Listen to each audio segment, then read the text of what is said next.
Today we're going to learn about PHP if statements. These conditionals can control the flow of your program and how the statements within it are executed. Hello and welcome. My name is Dave. I'm a full-time developer and university web development instructor, and my goal is to help you learn how to build the web. If you'd like to see more of that, click the subscribe button you see right over there. Let's get started. Here we have our local XAMPP server. I've got the control panel up in Windows. And just a reminder, you have to have a local server for a dev environment when you're working with PHP. And here we're going to start Apache in the XAMPP control panel. And now that I minimize that, I have what looks like an HTML page, but it is also a PHP document. And you can see in the file tree is actually index.php.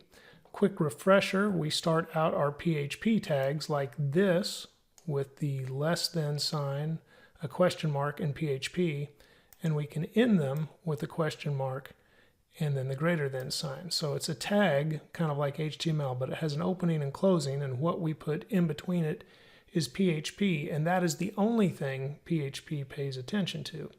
So we can mix this with HTML. We have an H1 element here, and inside the H1 element, we have a PHP tag with an echo statement. You can see it says hello, and I'm pulling in the variable name, and on the web page we get hello Dave because the variable name is equal to Dave. And you can see between these PHP opening and closing tags, I have the different data types listed. Not all of the different data types. I left an object out.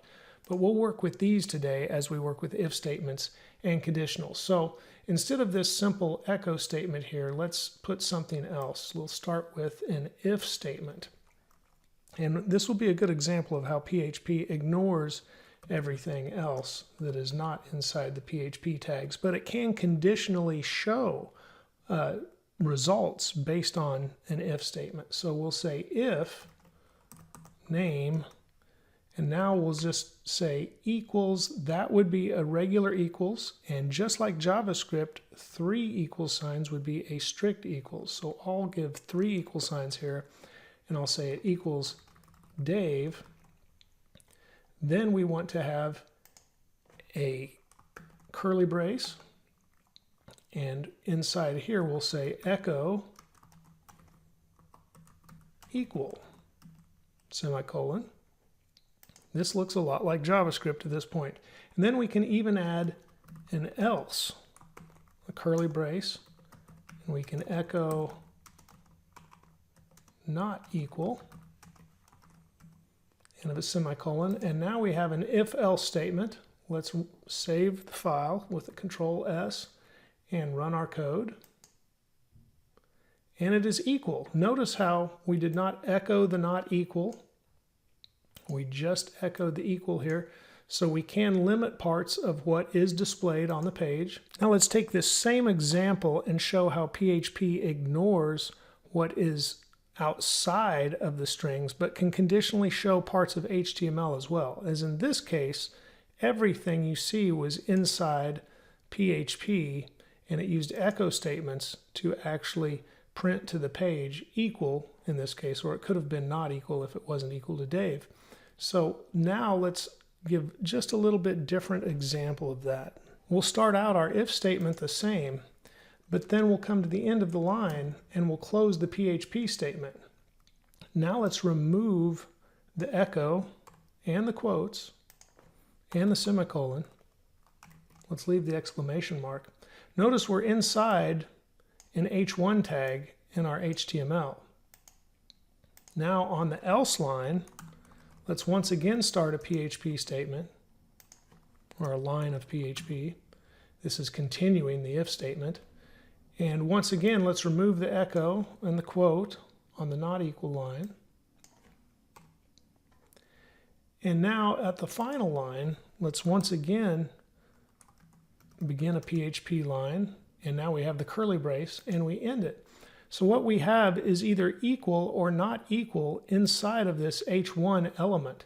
And PHP will once again limit what shows up. So let's put Bob, so we get a different result. refresh the page, we get not equal, even though this is not inside the PHP tag.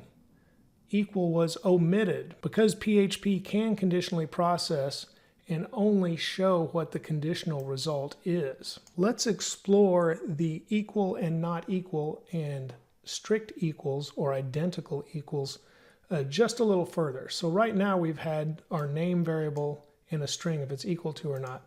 But to explore this further, let's just say if false is equal to, with two equal signs, 0, then it will say equal. And if not, it will say not equal. Let's see what result we get after saving that. It is equal. PHP attempts to convert the data to the same type when you only use the two equal signs, or likewise when you only use an equal sign with the not equal symbol in this manner. It attempts to convert those data types to the same. So in this instance, false and the number 0 are equal when it converts the data types to the same data type. However, if we add the third equal sign for a strict equals, for an identical equals, then our result will change. We get a not equal. If we take other data types that are the same, or the exact same here, 1 equals 1, we won't get a different result when we change those out. However, the strict equal sign can be very useful because, as we just displayed here, false is not equal to 0 when we do a strict comparison. That is, they actually have different data types. One is a Boolean and one is an integer. Other than equals and not equals and strict equals and not strict equals, there are the other types of comparisons you would expect, such as, say, 42 is greater than 40, or you could do the comparison the opposite way and say if 42 is less than 40, you could also have greater than or equal to, less than or equal to. All of those comparisons work, and those are relational operators. But let's also look at logical operators. And we mentioned one, and that is not. So let's check the type. This is a built-in function. Get type, and we have our num variable, and our num is equal to 42. If that is equal to number, I believe actually it would be an integer.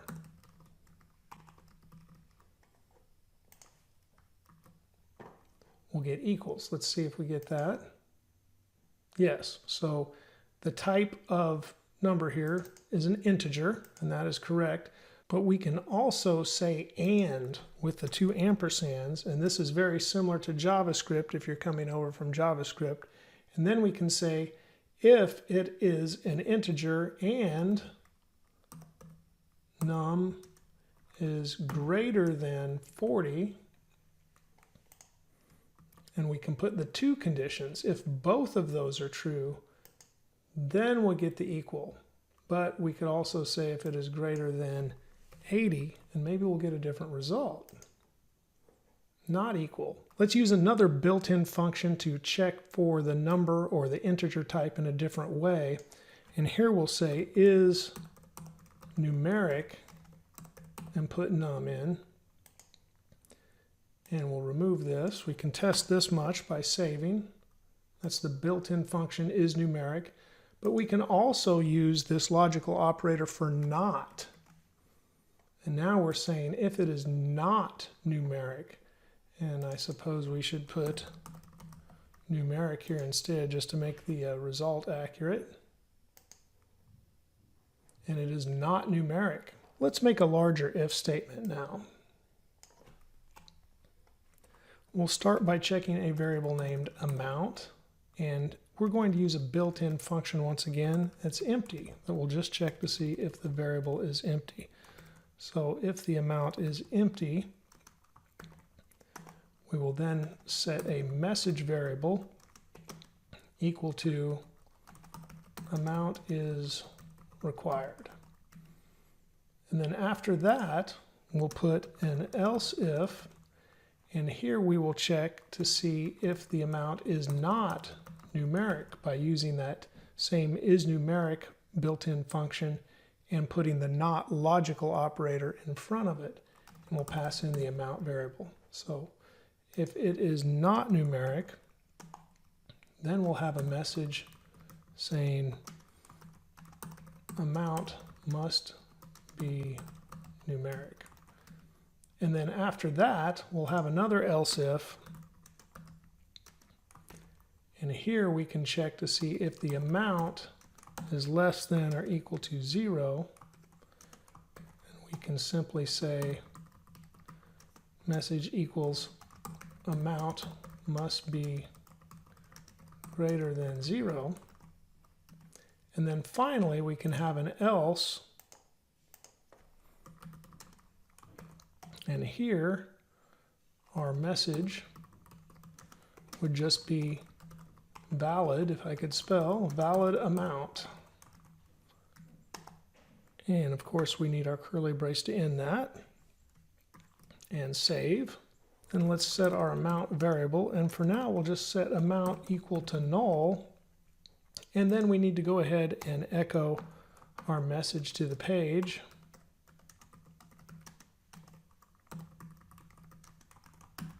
And let's go ahead and save that and check it out. Amount is required, so this hit first, and this is like a waterfall, so it checks to see if it's empty first. So that's what happens if it is null, but now let's set amount equal to Dave. We'll save that, and now amount must be numeric. So we're getting through there. We passed the first test, but not the second if. Now, if we set it equal to a number, maybe we could set it to a -1. And we refresh once again, and now amount must be greater than 0. Okay, let's just make the amount 1. And we refresh, and now we have a valid amount. This works, but we can simplify this large if statement by using logical operators. So let's do that. I'm going to hide the file tree just to give a little more room. And now we can start it with the if empty amount that we check for, but after we check for that, instead of closing those parentheses, we can say or, and then we can put our next check, and that is for the numeric, and then we can say or once again, and we can put our last check if the amount is less than or equal to 0. And then after all of those, this message doesn't work as much, but this amount must be greater than 0 kind of works for everything. So if we just put that, now we're checking for all of those things. So if I come back and set this to null once again, we'll get amount must be greater than 0. But if it's not null and it's equal to Dave, we still get the same answer because that's what our message is equal to each time.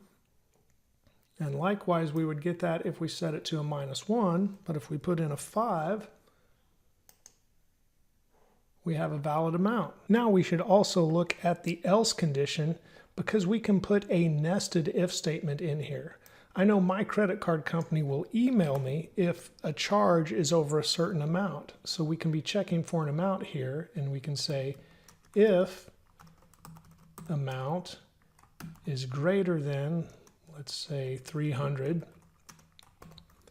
then we can have a message equaling notify customer of large transaction,